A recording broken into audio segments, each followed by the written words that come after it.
The following podcast is sponsored by Structure Tech. That horrible question that people ask us, what should and shouldn't be negotiated after the inspection? Because we really never know what goes on after we leave the property, right? We go in, we find all the facts that we're going to find, we compile them in a report and send them over to the client. And of course, they're asking us questions as we go, but we really don't know what gets negotiated. Welcome, everybody. You're listening to Structure Talk, a Structure Tech presentation. My name is Bill Ulrich, your host, alongside Tessa Murray and Reuben Saltzman, the Structure Talk crew. On today's episode, I wanted to talk a little bit about negotiations. As home inspectors, clients put a lot of trust in our opinions, and it's not uncommon for them to very discreetly ask us, should we negotiate this? Should we negotiate that? And that's a really sticky wicket from a home inspection perspective, because at the end of the day, we're there to find facts. I really don't have an opinion on how you should proceed with negotiations. All I know is that's a great conversation for you to have with your agent. You know, you determine what's most important for you, and you guys work through it, develop a strategy, so on and so forth.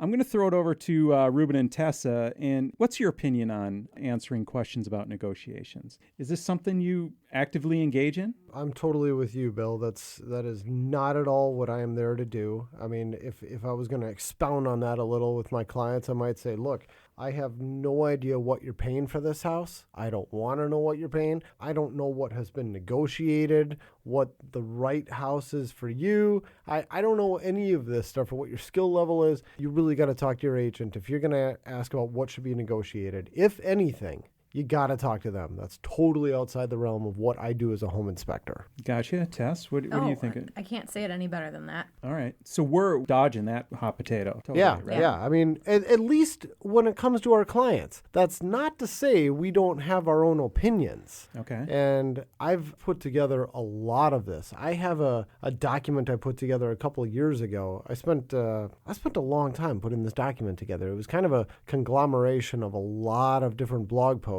talking about negotiations after the home inspection. And I think that's the title of the document. Yeah, it's negotiations after the inspection. Where does one find You know, this I'll document? bet you if you Googled it, you could find it. If not that, should I'll put put a a link. link. I will link to it in this particular podcast episode. But it's a 9-page document where we answer that horrible question that people ask us, talking about what should and shouldn't be negotiated after the inspection. Actually, we don't get quite that detailed. We don't say these things should or shouldn't, but we say these things shouldn't be negotiated, and then we talk about reasonable negotiation items, right? Things that get successfully negotiated or have a higher success rate of being negotiated that we've experienced in the last decades. Well, it's doing interesting this. because we really never know what goes on after we leave the property, right? We go in, we find all the facts that we're going to find, we compile them in a report and send them over to the client. And of course, they're asking us questions as we go, but we really don't know what gets negotiated. But Reuben, would you say this is a company line? Like this document is sort of the company line when it comes to... No, I'd say it's more just my opinion on paper. There really can't be a company line on this. I think different inspectors in our company will probably have different opinions, but I really put this together as a tool for real estate agents to use to kind of guide them a little bit. And if you got an experienced agent, it might not be of any use to them, but for newer agents, I created this because of being involved in so many different transactions where we end up getting hired to go out to do re-inspections on some of the silliest, pettiest things like, oh, we want you to come out and make sure they install the new furnace filter. And we want to make sure they caulk these windows. And we want to make sure that they fix this leaking faucet. And I'm just giving you the list of stuff that I had to do when I sold my house. Sure. You know, it's all these petty little things. And it's trying to put together a document to guide agents a little bit. Because I haven't seen a good document on the real estate side giving this type of advice. Okay. So kind of hit the high points. What do you think is negotiation worthy? Well, like known conditions. So things that you can see when you walk through the house before you have an inspection, you and your agent. Things like, stained carpet or holes in the walls or maybe a driveway that's cracked and in really bad condition. What do you think about this, Bill? Bill, you're always a contrarian, so I got to know, what do you think about this? I think that should have obviously been factored into the price that you were willing to pay for the property. I mean, these Right. straight up visual things. Yeah. If you need me as a home inspector to tell you that the floor is stained, Right. then, Did you look? Yeah, Right. exactly. Well, I've had buyers though. They're like, "Hey, make sure that you take pictures and comment on how bad the carpet is in here, because we're gonna hit them hard Yes. on stained carpet." Or same thing with driveways. Hey, I really want you to emphasize this driveway needs to be redone because we're trying to negotiate a better price on it. You know, I'm thinking here in real time, and I might be changing my opinion of some of this stuff. I think the emotion and intensity of selecting a new house is pretty high up there. And we talk about this. It's really hard to unsee something that you saw, but before you saw it, you would just happily walk past it for years and years and years. And maybe that's what it's like when you're buying a house. I've only bought one. I've been in the house we're in for 18 years, and there were things that were obviously wrong with it, and we accepted it, but maybe you just walk beyond it and you're oblivious to the fact that there's a driveway with a big sinkhole in it or something like that. It doesn't even matter. You're thinking location and the house and so forth. So I don't know where I'm at with this at this point. Yeah, we'll go back to what you said the first time, Bill. Okay. Next one, Tess. Things that are old, but they're still functional. Okay. So if you've got, a furnace that's getting older, but it's, it's working just fine and safe, it's definitely going to be an uphill battle asking that seller to replace that furnace just because it's old. Yeah, and a lot of this comes from misunderstanding in what's in a home inspection report. We are ASHI certified inspectors. Everybody here at Structure Tech, we follow the ASHI standard of practice. That's the American Society of Home Inspectors. Part of that standard of practice says that when we find components that are at the end of their serviceable life, we need to report on that. We can't just gloss over it. If you've got a furnace that's 20 years old, our SOP says you need to tell your client it's at the end of its life. It doesn't mean that we're telling somebody you have to replace this. Or that it's a defect. Exactly. It's exactly. just old. That's where it is in its life cycle. That's it. And then a lot of people make this big jump. And I mean, I've had it happen where I say to one person there, I say, yeah, the furnace is 20 years old. That's about what they typically last. So just be aware of that. And then I'll have the spouse turn right around to the other one. 2 seconds later, he said we have to replace the furnace. No! Yeah. Yeah. That's not at all what I said, but that's what people hear. Yeah.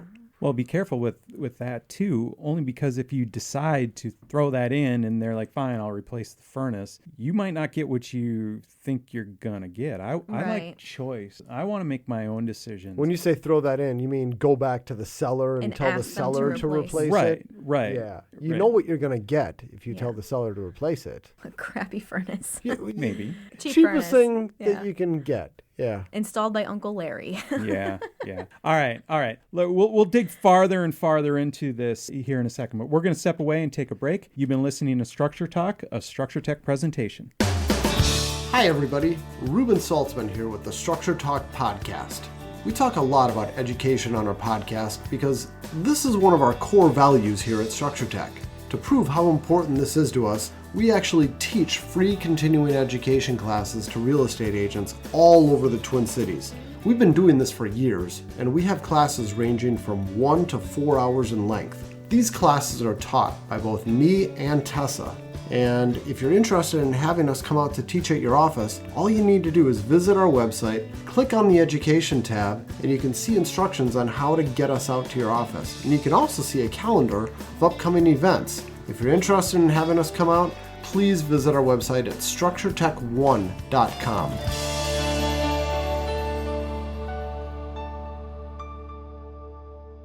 Welcome back, everybody. You're listening to Structure Talk, a Structure Tech presentation.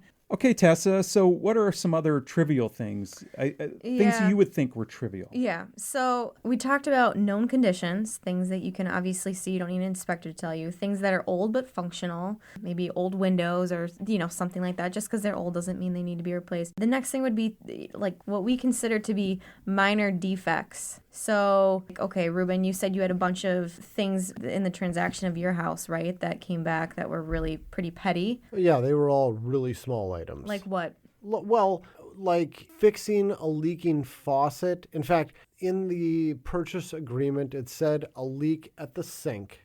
And I assumed it was a leaking sink drain that I wasn't aware of. Yeah. And it turned out it was one of those single handle faucets. And those it always leaked at the leak. stem. And yeah, if you push up on just about any single handle faucet, you can get it to leak. Yeah. And it's like, come on, this doesn't even leak unless you kind of jam on it. And even then, what are we doing? There's so much. You're buying a house. So where is this coming from? Are buyers pickier than they used to be? Are they less technically capable to look at that faucet and go, that's not a big deal. It's just a tighten this or tighten that? That's a great question. I think that sometimes if people see it in the home inspection report, they get this idea that this inspection report is a repair list that I must present to the seller. I think that might happen sometimes. And when that happens, it's simply poor coaching on the real estate agent's end. They weren't telling them what the home inspection is all about. Just so we kind of clear the air here, I'm not suggesting this is like one of the millennial things, because it's real popular to like blame millennials for all the ills of the world, that they're lazy or they want perfection, whatever it might be. That's not what Tessa. I'm doing here. I'm shaking my head right now. I just think houses are expensive, and maybe that's what this is really about. If you're going to pay top dollar, maybe you feel like things should be working just the way they're supposed to be. I've heard so many people say that. For fill in the blank, for $300,000, you'd think, and then It was perfect. Yeah. People say that a lot. I don't subscribe to that a bit. Okay. But a lot of people do.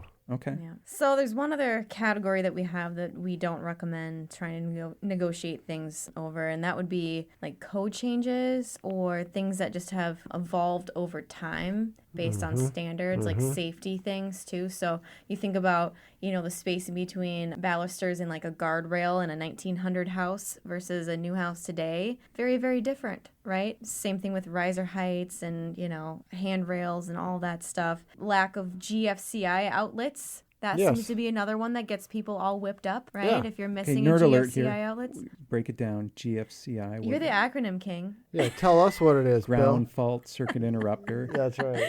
All it means is it's got that button on there. Yeah, that, the test reset buttons. The outlets with the button on Yeah, there. people get really bent out of shape. And as an inspector, we're going to be commenting on these things, making recommendations on how to make things safer and how to make them just better in general. So if a house doesn't have GFCI outlets, in a kitchen or bathroom or these wet locations that they should be, we're going to recommend adding them. But why? If it's not wrong.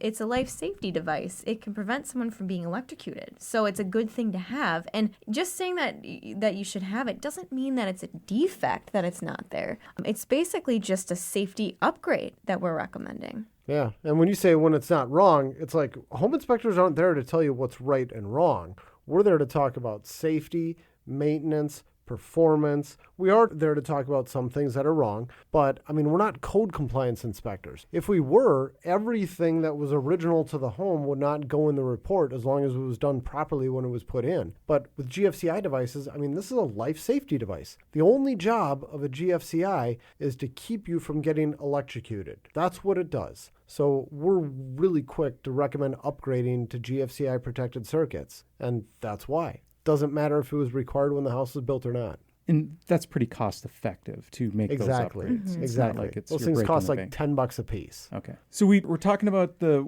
trivial, petty, however you want to describe it. Let's get to some bigger stuff. Where do you begin to get some traction over, this is a conversation that should be had? Are we going to adjust the price or walk away from this house? That list of topics, the bigger ones that people do negotiate, it comes out of the stuff where when people do trying to negotiate this stuff, people accept it. Sellers understand it. You don't get kickback. I'd say number one would be a leaking roof. If a roof is leaking or it's about to leak, where you've got shingles that have blown off and holes in your roof, nobody argues with that. Everybody gets it, and we see stuff like that successfully negotiated pretty much every time it happens. Okay. Nobody argues. All right. What else? Like big electrical problems, things that are fire hazards. So for an example of that would be a house that has aluminum branch circuit wiring. Anything that, if a house has aluminum branch circuit wiring, it was built sometime between like 1965 and 1974-ish, right, Reuben? Good range, yeah. Yeah, so that's a fire hazard, and that can be a really, really big, expensive thing to repair or to fix.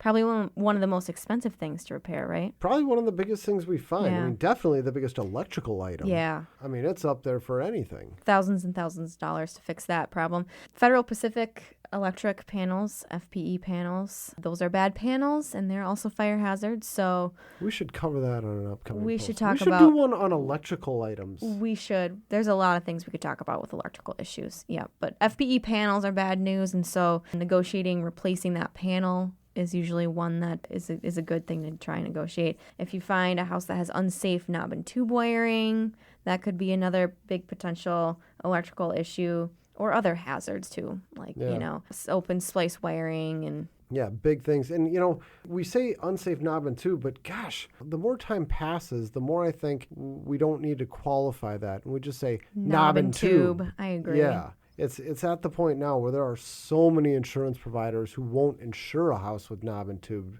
today. I bring up knob and tube whether I find problems or not. I bring it up as a concern. Well, more or less just understand what you're getting, Mr. or Mrs. Buyer. It's buyer beware at that point, right? Understand what you're getting and make sure that whoever you're planning to use for insurance is going to insure that home. I did a survey. I helped a survey get conducted this summer, and most of the insurance companies that we contacted said they will not insure a home with knob and tube wiring. And we contacted like 30 of them. That sounds like another podcast conversation with Probably an agent, so. Yeah. and maybe they could explain why, from their perspective, that's an issue. Anyway, we're going to take a quick break, and when we come back, we're going to finish up on the items that maybe you should be talking to your agent about, and we'll put a wrap on it. Hi, everyone. Bill Ulrich from Structure Talk. We talk a lot about maintenance on the podcast. If you're like me, I'd rather be doing anything other than maintaining my house. Problem is, my neglectful nature can bring unexpected surprises. So what's a fantasy football fan like me to do? Punt! That's why I recommend Cura Home Maintenance. They actually like home maintenance, and they're happy to do it for you. For a couple dollars a day, they'll keep your home on track. They free you up to enjoy your weekends. Check them out at curahome.com. That's K-U-R-A home.com. Got to get back to the game. Welcome back, everybody. You're listening to Structure Talk, a presentation of Structure Tech. I'm Bill Ulrich alongside Tessa Murray and Reuben Saltzman. And let's just kind of dig into the final few pieces of home inspection findings that might be negotiation worthy. Yeah, well, there's a couple other things. Big exterior problems. We talk about masonry chimneys that might be falling apart. It's always expensive to have to rebuild chimneys, right? If you've got a deck that's falling off the house, unsafe decks, that can be really expensive. Reuben, Isn't that every deck? I'm sorry. Oh, Bill, you are so a pest. I digress. Yeah, my bad. Siding, big siding issues, big stucco issues, water intrusion behind the walls. That's pretty big one. Yeah, big stuff. Nobody argues. Yeah, or big plumbing issues. So if you've got a house that has poor water flow, either due to, galvanized steel piping in the house or maybe a lead or galvanized steel water main coming into the house, those are expensive things to have to fix. Yeah, I think you shared a story about that. It might have been the first podcast episode we ever did, where you talked about finding a galvanized main. Yeah, that's a bad big water deal. flow. Yeah, that can be very expensive. So those things could be good negotiation items. Or if you've got any issues with drains too. And it could be galvanized steel drains, and you've got slow drains, and the fix for that is replace the drains. Yeah, that can be a really big deal. I mean, you can clean drains, but if it's galvanized steel, and that's where the problem is, that stuff, you can't clean those galvanized steel drains. You can pour Drano down there, which will eat holes in your drains, but it's not gonna make them work well. Yeah, we don't. Oh, and bad sewer lines. If you've got a main sewer line that's in bad shape or cracked or something, a structural issue with it, that could be a really good negotiation item too. So that's why it's a good idea to have a sewer inspection. Okay, so here's one thing that I really empathize with real estate agents on this. You get this bad news, now what? You got to go figure out how much, how long. Like, how do you get a good answer? I feel terrible for agents in that situation because it kind of throws this whole thing out of whack. You got to have a whole list of contractors to get these questions answered and answered fast. Yes. Yeah. Or extend your inspection contingency period. Tess, you had pointed at two other things. There's two other things on that list. I think that's a good question, Bill. But if you've got a furnace that has a cracked heat exchanger or other big HVAC issues, or like a water heater that's backdrafting, that could be a potential safety issue. Yep. You know, those things are immediate and serious. Yep. Safety concerns. And then there's this other category. Reuben, you should talk about this one. Yeah, this was kind of the catch-all, and this is stuff that didn't just fit neatly into one box. We call it other things that freak people out. That's as neat as we could put it. I mean, number one on there would be mold. Yeah. Any type of mold. I mean, we just had Vicky on a couple episodes ago, and, she talked about how, like mold in a bathroom, it's never harmful. But boy, good luck convincing that to any home buyer. They see something that looks like mold and they're like, oh, the house is trying to kill me. I don't think she said it's never harmful. I think she said most of the time it's not a big deal. Yeah. Whatever. When really they should be scared of their carpet in the basement. Really. Yeah, but mold, I mean, as a home inspector, we don't make a big deal about that. I mean, we let people know you got this black stuff. It looks like it could be mold, and have it cleaned up. We don't even advocate testing for it. Yeah, we don't recommend testing. Yeah, if you can see it and smell it, issue. you know you have it, and you know you've got a problem that you need to solve. And I don't know about everybody else on the team, but I think we do our best at trying to figure out why that mold's there in the first place. Is it bad grading? Is it a roof leak? Is it high humidity in the house? And then talking to the buyer about how to hopefully go about fixing that. Mm-hmm. I would test. Simply because then I know how to better approach it. I know what I'm dealing with. But what Vicky was saying is the test doesn't tell you where it is and why it's there. All it tells you is that you have mold and here's the species. Okay. Yeah, and the EPA and the Minnesota Department of Health say don't test. If you can see it, assume it's mold, treat it like mold, and clean it up. Identifying which type it is, there is no value in that. All right. Sorry, Bill. Yeah, sorry. There might be some transactions where it's good, where you might want to have a test, though. There are. Big foundation issues. Anytime you got a big structural problem, that's another thing that freaks people out. I found a lot of the time foundation fixes are not as expensive as people think they're going to be. I mean, I remember this home, the price of this home had to have been discounted $50,000 to $100,000. I mean, it felt like it was going for half of what it should have been going for, because it had these big, huge cracks in the foundation. Anybody could see it. And the guy buying it ended up getting a quote for $15,000 to completely repair the foundation. They're going to do all this shoring up. They had a foundation repair contractor out there, gave them a bid, and it's like, there, you're back to zero, and you've got a ton of equity built into this house immediately. It's because too many people watch HGTV. That's why. There's so much misinformation. I'm sorry, that's not everything I see on TV is real and accurate. Yeah, I don't even know what to say anymore. The foundation's important, but everybody wants to say, I want to make sure it's got good bones. And it's like, yeah, we'll check for that. But boy, there's a lot more than just good bones. Well, and how many of those bones can you actually see when a basement has been completely finished? Yeah, exactly. There's a lot more to a house than that. Yeah. And then environmental things that are excluded from home inspection standards of practice. Some of those things can freak people out too. We're talking about like buried fuel oil tanks. I mean, that is kind of a big deal if you got an abandoned tank. Oh, sure. High radon levels. I mean, maybe it doesn't freak people out, but it's always a negotiation item. Yeah. Just take care of it. If you got friable asbestos or vermiculite insulation. Yep. That's another bigger one that seems to always get negotiated. And I don't know. There's probably a lot more. But that's a good list. Yeah. So is there any way that this document's available if people want to read through your opinion of what can or should be talked about in negotiations? Yeah, we'll link this right on this podcast. Okay. It's called Negotiations After the Inspection. That's right. Fantastic. Yeah, you could always share it with your real estate agent. Maybe they'd appreciate that, maybe not. Share it with your buyers, or share it with your nervous buyers, your engineers that think everything should be perfect. Let them read that list. And yeah, that's really the goal of this, is for an agent to give this to their client to settle them down a little bit. Yeah. Perfect. And I feel like my company line is, anytime we're asked that question, should I negotiate this? I'd talk to your agent with that. Amen. Yes. They're the experts. Thanks, everybody, for listening. We'll catch you next time. For more information on how we can provide you with the right information about your home before you buy or sell, contact us at structuretech1.com.